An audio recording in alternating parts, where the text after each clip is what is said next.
Hello दोस्तों, beginners point में आपका स्वागत है। और अभी हम कर रहे हैं टाइप 4।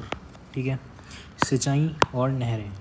भारत में सिंचाई के साधन एवं उनका योगदान वर्ष 2018-19 के आंकड़ों के अनुसार शुद्ध सिंचित क्षेत्र में योगदान नलकूप का कितना है 48.51%, कुएँ 15.43%, टोटल ये नलकूप और कुएँ मिलाकर 63%, नहर का 22 लगभग 23% के आसपास है, टैंक्स जो होते हैं टैंकर का 2.3% और अन्य साधन 10%।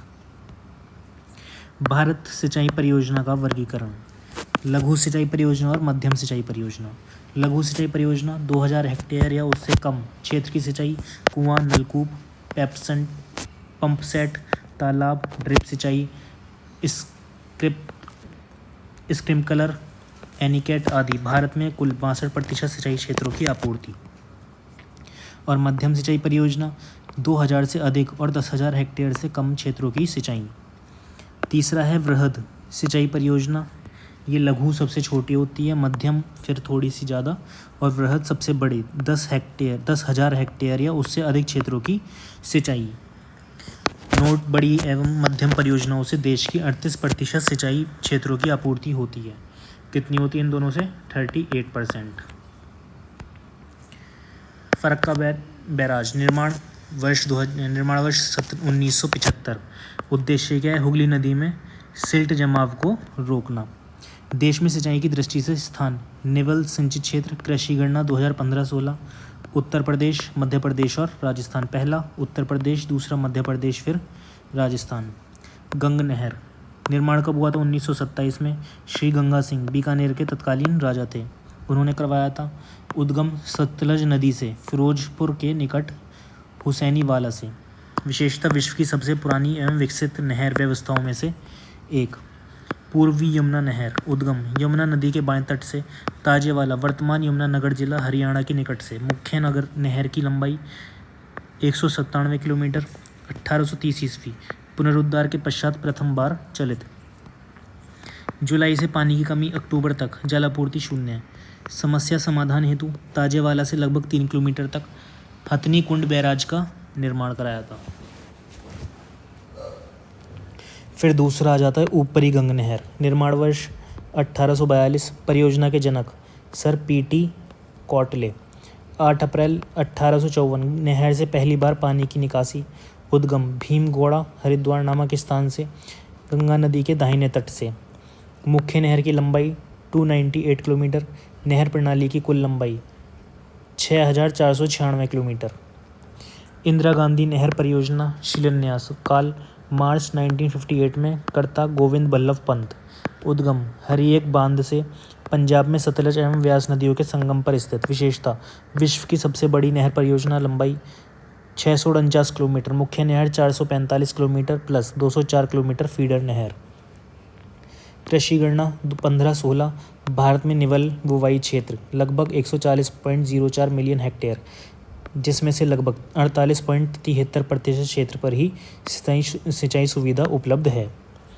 माला नहर तंत्र प्रस्तावित कैप्टन दिनेशो जे दस्तूर द्वारा। चेरुकुलम पूजा नदी मंगलम सिंचाई परियोजना का निर्माण वर्ष 1966।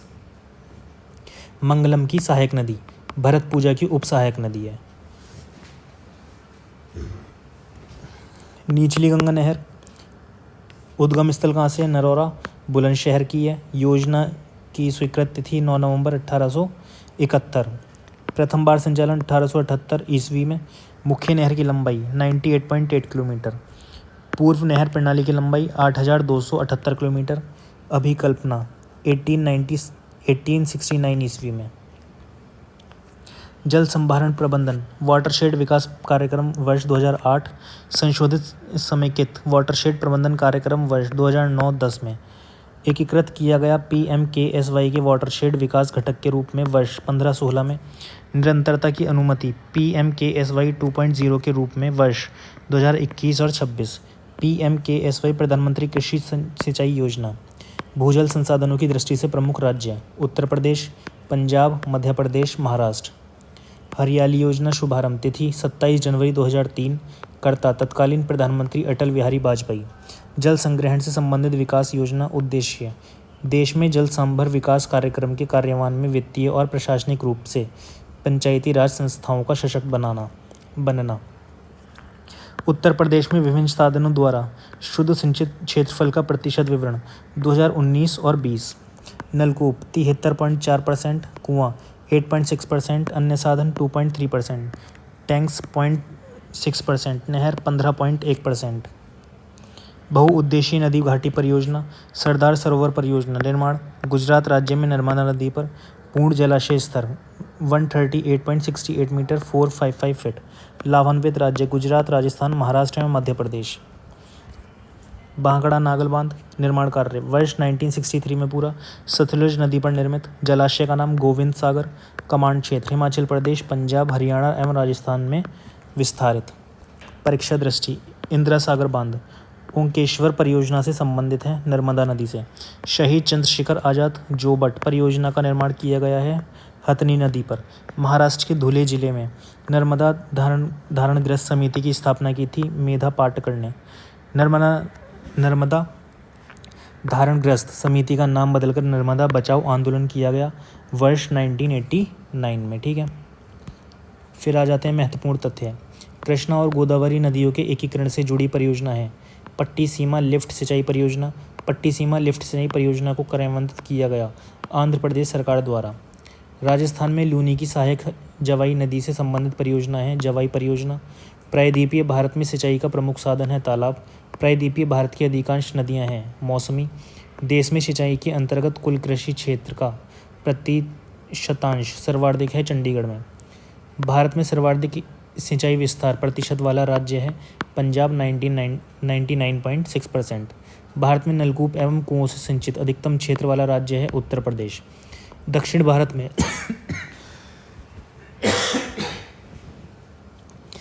भारत में सिंचाई व्यवस्था का अग्रदूत माना जाता है। किसे कहते हैं? सर आर्थर कॉटन को। फरक्का नहर की जलवहन क्षमता 40,000 क्यूसेक। सारण सिंचाई नहर निकली है गंडक से। चंबल नहर सिंचाई परियोजना संबंधित है यमुना बेसिन से। परीक्षा उपयोगी तथ्य। भारत का सबसे पुराना जल शक्ति उत्पादन केंद्र कहाँ पे है? सिंद्रपोंग 1897 में हुआ था। 1897 में सबसे पुराना जल शक्ति उत्पादन केंद्र। भारत का दूसरा सबसे पुराना जल विद्युत उत्पादन संयंत्र लगाया गया 1902 में कावेरी नदी पर स्थित शिव समुद्रम जलप्रपात कर्नाटक में। कावेरी नदी जल विवाद में सम्मिलित राज्य केंद्र शासित प्रदेश हैं तमिलनाडु, कर्नाटक, केरल एवं पुडुचेरी। नागार्जुन सागर बहुउद्देशीय परियोजना अवस्थित कृष्णा नदी पर पूर्ण निर्माण वर्ष 1967 में। विस्तार क्षेत्र नालगोंडा जिला तेलंगाना तथा पालनाडु जिला आंध्र प्रदेश में। अन्य तथ्य नालगोंडा, प्रकाशम, खम्मम और गुट्टूर जिलों में सिंचाई व्यवस्था उपलब्ध। चिनाई बांध 1450 मीटर लंबा विश्व का सबसे बड़ा एवं सबसे ऊंचा हाईएस्ट चिनाई बांध है। चंबल परियोजना निर्मित चंबल नदी पर संयुक्त परियोजना राजस्थान एवं मध्य प्रदेश की। निर्मित बांध गांधी सागर बांध मध्य प्रदेश, राणा प्रताप सागर बांध, जवाहर सागर बांध और कोटा बैराज यहाँ पे ये तीनों राजस्थान में। गांधी सागर बांध अवस्थित मंदसौर नीमच की सीमा पर मध्य प्रदेश। ऊंचाई 62.17 मीटर। शिलान्यास वर्ष 1954 में। निर्माण प्रारंभ वर्ष 1957 में। पूर्ण वर्ष 1960 में। हीराकुंड बांध महानदी ओडिशा राज्य पर बनाई गई बहुउद्देशीय परियोजना। निर्माण वर्ष प्रारंभ 1948, पूर्ण 1957। ऊंचाई 61 मीटर 200 फीट। लंबाई 4,801 मीटर। मुख्य बांध की कुल लंबाई 25.8 किलोमीटर। परीक्षा की दृष्टि मध्य प्रदेश के महू के समीप विंध्यन श्रेणी की जानापौव पहाड़ी उद्गम स्रोत चंबल नदी की। चंबल नदी यमुना नदी में मिलती है इटावा के समीप। टेहरी बांध परियोजना भागीरथी नदी पर टेहरी जिला वहाँ पर ये बांध है। भागीरथी भीलंगाना के संगम के निकट है। मुख्य उद्देश्य भागीरथी और भीलंगाना का अतिरिक्त जल संग्रह कर सिंचाई, बाढ़ नियंत्रण करना तथा विद्युत उत्पादन करना। योजना आयोग की स्वीकृति प्राप्त वर्ष 1972 में। पूर्ण निर्माण वर्ष 1978 में। परियोजना हेतु टेहरी जल विद्युत विकास निगम की स्थापना। विशेषता देश का सबसे ऊंचा बांध। परीक्षा की दृष्टि से दामोदर घाटी निगम की स्थापना हुई थी वर्ष 1948 में। पश्चिम बंगाल में दुख की नदी मानी जाती है दामोदर नदी। हुगली की प्रमुख सहायक नदी दामोदर नदी। दामोदर घाटी परियोजना रूपरेखा। टेंसी घाटी परियोजना USA के आधार पर दामोदर की सहायक नदी बरकरार पर मैथॉन बेल पहाड़ी और तेलैया बांधों का निर्माण। तेलैया बांध निर्माण बरकरार नदी पर। कोरनार बांध निर्माण कोरनार नदी पर। मैथॉन बांध अवस्थिति धनबाद झारखंड में। पेंचेत हिल बांध दामोदर नदी पर निर्मित धनबाद झारखंड में स्थित। दुर्गापुर बैराज से 2 नहरों की निकासी। विविध परियोजना चूका बांध परियोजना। कौन सी? चूका बांध परियोजना निर्माण भारत और भूटान के सहयोग से। अवस्थिति भूटान में वांगचू अथवा रैदक नदी की धारा के ऊपरी भाग पर। ऊंचाई 40 मीटर। वर्ष 1974 भारत सरकार की पूर्ण वित्त पोषित इकाई के रूप में प्रारंभ। वर्ष 1991 भूटानी प्रबंधन को प्रदत्त क्षमता 336 मेगावाट। प्रावधान उत्पादित विद्युत का अधिकांश भारत को निर्यात। इडुक्की बांध परियोजना निर्माण केरल राज्य में पेरियार नदी पर। विशेषता एशिया के सबसे बड़े आर्क बांधों में से एक। बांध की ऊंचाई 554 फीट।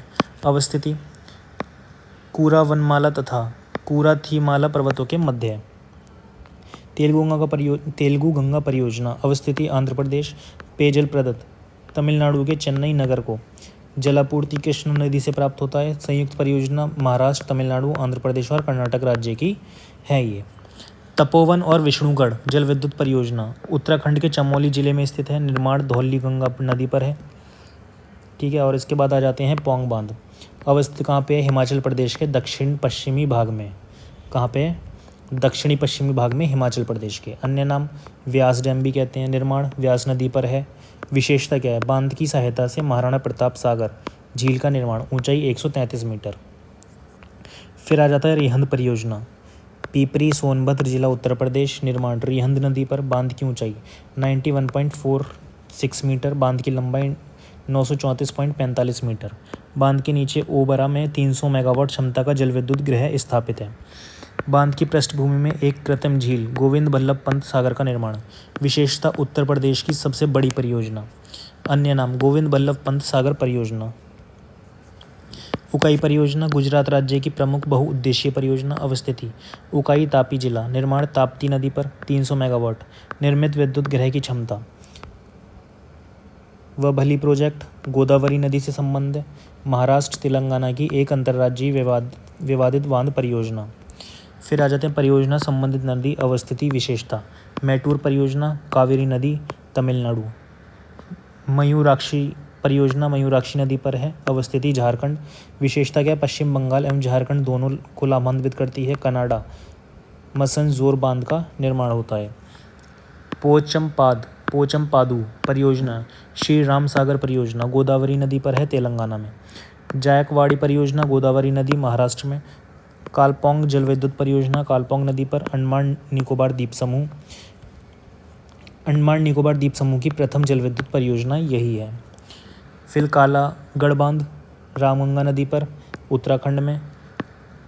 कोयाना परियोजना कोयाना नदी पर महाराष्ट्र। तावा परियोजना तावा नदी पर नर्मदापुरम मध्य प्रदेश। बगलीहार जल विद्युत परियोजना चिन्नाव नदी पर डोडा जिला जम्मू एवं कश्मीर। दमन गंगा सिंचाई परियोजना दमन गंगा नदी वलसाड़ जिला गुजरात। गिरना सिंचाई परियोजना गिरना नदी जलगांव जिला जम्मू महाराष्ट्र। पांबा सिंचाई परियोजना पांबा नदी पथना नामथिट्टा जिला केरल। सुआइल जल विद्युत परियोजना सुआइल नदी चांबा जिला Himachal Pradesh. Dulhasti hydro power station चिन्नाव नदी किश्तवाड़ जिला जम्मू एवं कश्मीर। राजघाट बांध परियोजना रानी लक्ष्मीबाई बांध परियोजना बेतवा नदी ललितपुर जिला उत्तर प्रदेश। फिर मेजा बांध निर्माण कोठरी नदी पर। बानस्की सहायक नदी उद्गम स्रोत दिवेर पहाड़ियाँ अरावली पहाड़ी मुख्यतः सिंचाई हेतु स्थापना। अवस्थिति भीलवाड़ा जिला राजस्थान। अंतर्राज्यीय जल विवाद शामिल राज्यों की संख्या। महादायी जल विवाद न्यायाधिकरण 3। गोदावरी जल विवाद न्यायाधिकरण 5। नर्मदा जल विवाद न्यायाधिकरण 4। महानदी जल विवाद न्यायाधिकरण 2। तुलबुल नौवहन परियोजना, संबंधित राज्य जम्मू एवं कश्मीर, संबंधित नदी झेलम नदी पाकिस्तान में, वुलूर बैराज नाम, प्रारंभ वर्ष 1984, संबंधित झील वुलूर झील। इक्कुडी बांध परियोजना, संबंधित नदी पेरियार नदी, संबंधित राज्य केरल, माता टीला बांध परियोजना बेतवा नदी, उत्तर प्रदेश मध्य प्रदेश, नागार्जुन सागर बांध परियोजना कृष्णा नदी, आंध्र प्रदेश तेलंगाना की सीमा पर। भारतीय अर्थव्यवस्था में कृषि की भूमिका 45.5% कृषि क्षेत्र से रोजगार प्राप्त देश की आबादी वर्ष 21-22 में। 54.6% देश का कार्यबल कृषि एवं समृद्ध क्षेत्र में संलग्न। आर्थिक समीक्षा के अनुसार वर्ष 2021 15.58% जीवीए में हिस्सेदारी है और 15.13% वर्ष 22-23 में पीए में हिस्सेदारी है। भारत के योजना आयोग द्वारा वर्ष 1989 में मृदा, वर्षण, तापमान, उच्चावाच, जल संसाधनों आदि कृषि जलवायु कारकों की समानता के आधार पर भारत का 15 वृहद कृषि जलवायु प्रदेशों में विभाजन। Bharat National Bureau of Soil Survey 20 और इधर है 60 कृषि परिस्थिति क्षेत्र विभाजन होता है कृषि परिस्थिति उपक्षेत्र में। भारत के 15 कृषि जलवायु क्षेत्र पश्चिमी हिमालयी श्रेणी, पूर्वी हिमालयी श्रेणी, निम्न गंगोय मैदानी क्षेत्र, ये यहाँ पर बने हुए हैं। दूसरा ये है निम्न गंगोय मैदानी क्षेत्र, मध्य गंगोय मैदानी क्षेत्र, उच्च गंगोय मैदानी क्षेत्र, गंगा पार का मैदानी क्षेत्र, पूर्वी पठार तथा पर्वतीय क्षेत्र, मध्य पठार तथा पर्वतीय क्षेत्र, पश्चिमी पठार तथा पर्वतीय क्षेत्र, दक्षिणी पठार तथा पर्वतीय क्षेत्र, पूर्वी तटीय मैदान और पर्वतीय क्षेत्र, पश्चिमी तटीय मैदान और पर्वतीय क्षेत्र, गुजरात के मैदानी और पर्वतीय क्षेत्र, पश्चिमी शुष्क क्षेत्र, द्वीप क्षेत्र। प्रत्येक पौधा एक विशिष्ट जलवायु में ही अपना विकास करता है। ठीक है, अब आ जाते हैं हम क्वेश्चंस पर। गर्म पानी अभ्यारण्य कहाँ स्थित है? कहाँ पर है ये? दीफू, असम में। भारतीय वन सर्वेक्षण की रिपोर्ट के अनुसार भारत के निम्नलिखित में से किस राज्य में भौगोलिक क्षेत्र का सर्वाधिक प्रतिशत वन क्षेत्र है? क्या हो जाएगा? मिजोरम इसका सही आंसर हो जाएगा। बक्सा टाइगर रिजर्व निम्नलिखित में से किस राज्य में स्थित है? कहाँ पे है? पश्चिम बंगाल में। निम्नलिखित में से कौन एक भारत में आरक्षित जैव मंडल नहीं है? कौन नहीं है? गिर। निम्नलिखित में से कौन सा बायोस्फीयर रिजर्व भारत सरकार द्वारा पहले स्थापित किया गया था? कौन किया गया था? Nilgiri biosphere reserve. गहिरामाथा अभ्यारण्य ओडिशा में डैश के लिए एकमात्र अभ्यारण्य है, कछुए। निम्नलिखित में से भारत का कौन सा पार्क तैरता हुआ नेशनल पार्क है? कौन सा है? केबुल लैमजाओ। 1973 में प्रोजेक्ट टाइगर की शुरुआत डैश राष्ट्रीय उद्यान में की गई थी, Jim Corbett. Sariska tiger reserve डैश में स्थित है, कहाँ पे है? राजस्थान। उत्तर प्रदेश में निम्नलिखित में से कौन सा राष्ट्रीय उद्यान स्थित है? कौन सा है? दुधवा। पिनघाटी राष्ट्रीय उद्यान डैश में स्थित है, कहाँ पे है? हिमाचल प्रदेश। निम्नलिखित राज्यों में से भारत के किस राज्य में मानस राष्ट्रीय उद्यान स्थित है? कहाँ पे है? असम में। गुरु घासीदास राष्ट्रीय पार्क कहाँ पर है? कहाँ पर है? छत्तीसगढ़। विक्रमशिला गंगात्मक डॉल्फिन अभ्यारण्य में स्थित है, क्या हो जाएगा? भागलपुर इसका सही आंसर हो जाएगा। भारत के किस भाग में उष्णकटिबंधीय सदाबहार वन नहीं पाए जाते? पूर्वी घाट, अंडमान निकोबार,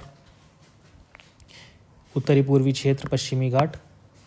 पूर्वी घाट में नहीं पाए जाते। कर्नाटक के किस जिले में ब्रह्मगिरी वन्यजीव अभ्यारण्य स्थित है? कोडागू। निम्नलिखित में से कौन सा राष्ट्रीय उद्यान पूर्वी हिमालयी उपक्षेत्र में सबसे बड़ा संरक्षित क्षेत्र है? क्या हो जाएगा इसका सही आंसर? नामदफा राष्ट्रीय उद्यान।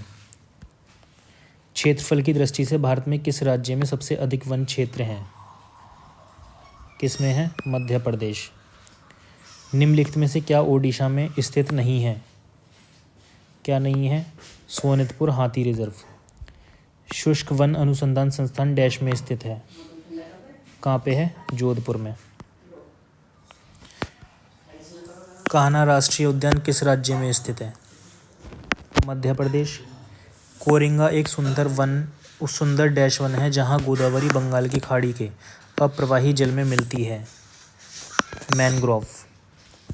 बाघ मारा कीट भोजी घटपर्णी पिक्चर प्लांट अभ्यारण्य निम्न में से किस राज्य में स्थित है?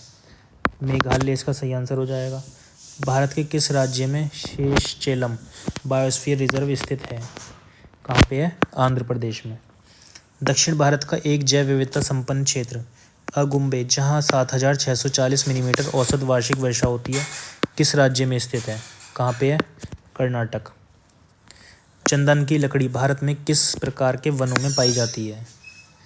उष्णकटिबंधीय पर्णपाती वन। दक्षिण भारत का एक जैव विविधता संपन्न क्षेत्र अगुम्बे जहाँ 7660 मिलीमीटर औसत वार्षिक वर्षा होती है किस राज्य में स्थित है? कहाँ पे है? कर्नाटक में। नीचे बाघ अभ्यारण्य राष्ट्रीय उद्यान और उन राज्यों के नाम दिए गए हैं जहाँ वे स्थित हैं। निम्नलिखित में से कौन सा विकल्प सुमेलित नहीं है? मानस अभ्यारण्य असम, बांधवगढ़ राष्ट्रीय उद्यान मध्य प्रदेश, सुंदरवन राष्ट्रीय उद्यान उड़ीसा। ये गलत है। इसके बाद आ जाते हैं कांटेदार झाड़ियों के शुष्क क्षेत्रों में कांटों के रूप में कैक्टस वनस्पति किस राज्य में पाई जाती है? कहाँ पाई जाती है? राजस्थान में। निम्नलिखित में से किस संरक्षित जैवमंडल का क्षेत्रफल सबसे अधिक है? मन्नार की खाड़ी। निम्नलिखित में से कौन सा वन्यजीव अभ्यारण्य गोवा में स्थित है? कौन सा है? भगवान महावीर वन्यजीव अभ्यारण्य। भारत में वन्य जीवन के पतन के संबंध में निम्नलिखित में से कौन सा कथन सही नहीं है? कौन सा सही नहीं है? जंगल में आग लगाना वन्य जीवन के पतन का कारण नहीं है। निम्नलिखित में से किस भारतीय राज्य में शंकुधारी पेड़ पाए जाते हैं? किस में पाए जाते हैं? उत्तराखंड में। भारत में कितने जैवमंडल आरक्षित क्षेत्र हैं? कितने हैं? 18। निम्नलिखित में से कौन सा भारत का एक जैवमंडल संरक्षित क्षेत्र नहीं है? कौन सा नहीं है? गिरवन। निम्नलिखित में से कौन सा भारत में सबसे बड़े क्षेत्र में फैले हुए वन का प्रकार है? कौन सा है? उष्णकटिबंधीय पर्णपाती वन। बंगाल की खाड़ी में स्थित विश्व का सबसे बड़ा डेल्टा सुंदरवन किस प्रकार की वनस्पति को दर्शाता है? मैनग्रोव वन को दर्शाता है। निम्नलिखित का मिलान कीजिए। गिर राष्ट्रीय उद्यान, राजाजी राष्ट्रीय उद्यान, केवलादेव राष्ट्रीय उद्यान, काजीरंगा राष्ट्रीय उद्यान और गैंडे। अच्छा, ये इसका मिलान करना है। गैंडे साइबेरियन केन शेर हाथी। गिर राष्ट्रीय उद्यान इसका क्या है? शेर। ठीक है। राजाजी राष्ट्रीय उद्यान इसका क्या हो जाएगा? हाथी। केवलादेव राष्ट्रीय उद्यान का हो जाएगा साइबेरियन केन और इसका हो जाएगा डी। तीसरा आंसर इसका सही हो जाएगा। पश्चिम बंगाल के मैंग्रोव वनों को डैश भी कहा जाता है। क्या कहा जाता है? सुंदरवन। ठीक है, तो इसके साथ ये टाइप हो जाता है समाप्त। अब मिलेंगे अगले टाइप में। धन्यवाद।